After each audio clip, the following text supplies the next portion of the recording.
In 1957, the five families were nearing 30 years of existence in New York City. 30 years of success, largely because there had been 30 years of relative peace since the murders of Joe Masseria and Sal Maranzano.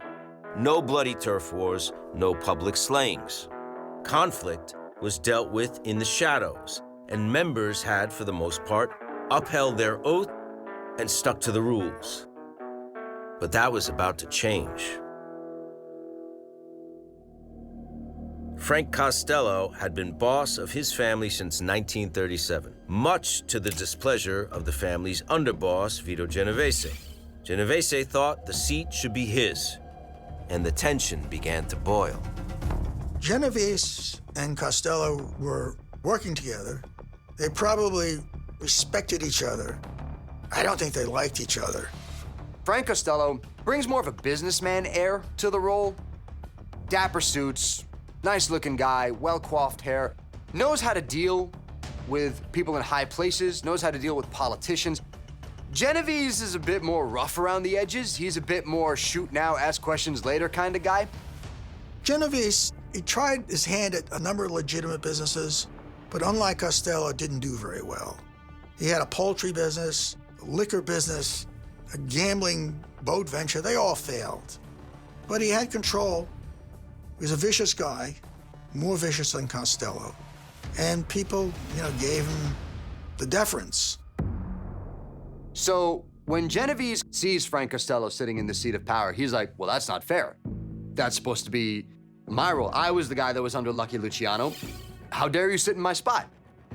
So there was this envy, I would say hate, but it was just maybe good business sense on Genovese's part to try to get rid of Costello.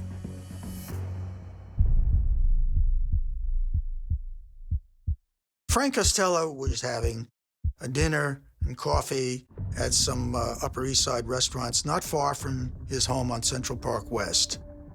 And he had to go back home. He got into the door of the apartment building, and I heard famously, "Frank, this is for you." Frank turned his head. Instead of hitting straight on, sort of grazed Frank's turning head. And the shooter fled.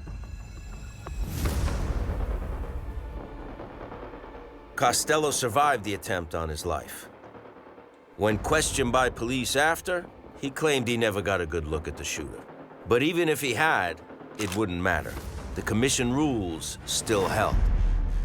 Omerta. The Majestic's doorman, however, did not live by the same code. He got a good look. And when presented with photos by investigators, he identified Vincent Gigante. Gigante was, according to our information, a protege of Genovese. He was the bright boy. He was the rising star of the underworld. My name is Rita Gigante. I am the daughter of Vincent Gigante. Someone came to Vito and said, look at this kid, he's promising. He knew he had to do something to prove himself, but he liked Frank, and he missed. I don't think he really, in a sense, wanted to do that. Frank Costello would later testify that he didn't have a good view of who the shooter was. The story that I heard was that as Costello was leaving the witness box, Gigante supposedly said, "Thanks, Frank."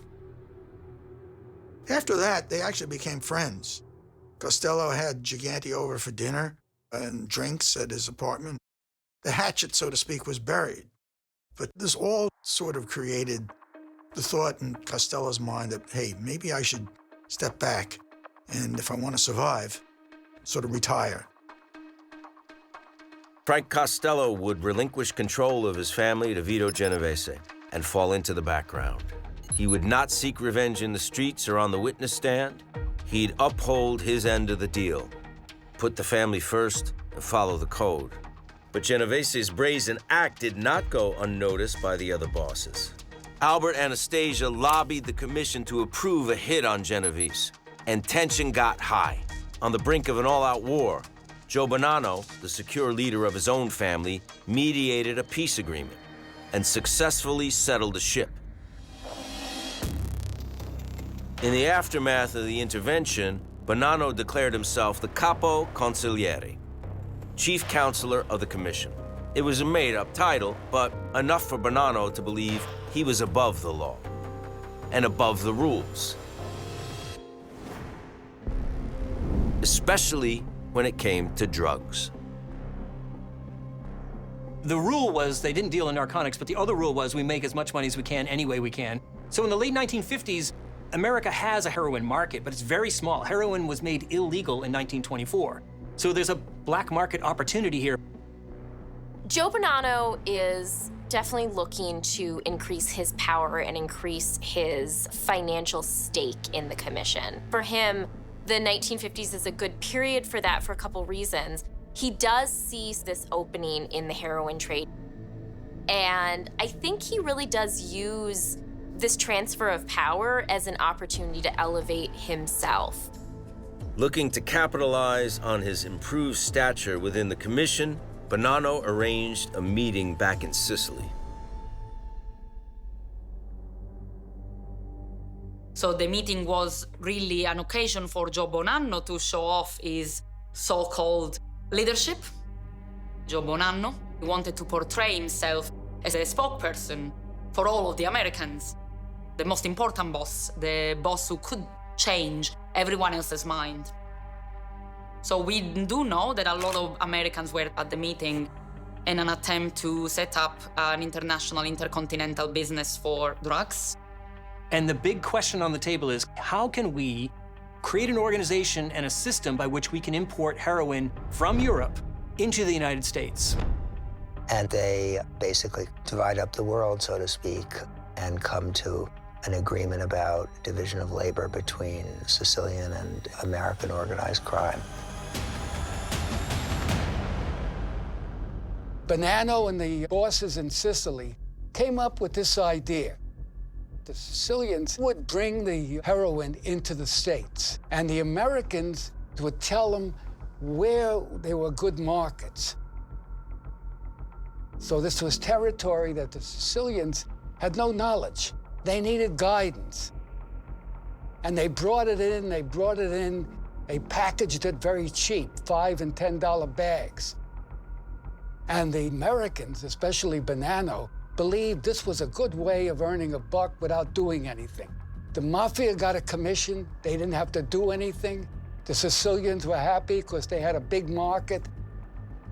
Meeting in Palermo, being able to make these connections with the Sicilian Mafia and solidify these transportation routes to get heroin into the United States is what he sees as his ticket forward. The drug trade in the 50s and 60s is interesting because the Mafia doesn't ever want to admit, even to themselves, that they're that involved in the drug trade. The 1950s, 60s, 90% of heroin is coming into the United States through the Italian-American Mafia. Joe Bonanno and the five families' investment in the drug trade over the next several decades would ultimately become a tremendous burden.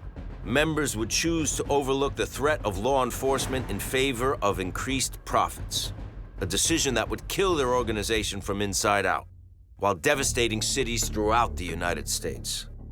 With this new flow of heroin onto the streets of America, Americans are going to take up heroin in a big way. The most grievous sin that the Mafia in America committed is the damage that it did to the big cities. There was no heroin in Harlem. There was no heroin in the Lower East Side or in Brooklyn. And what it did was it destroyed the inner cities. And it's a sin that's still with us today.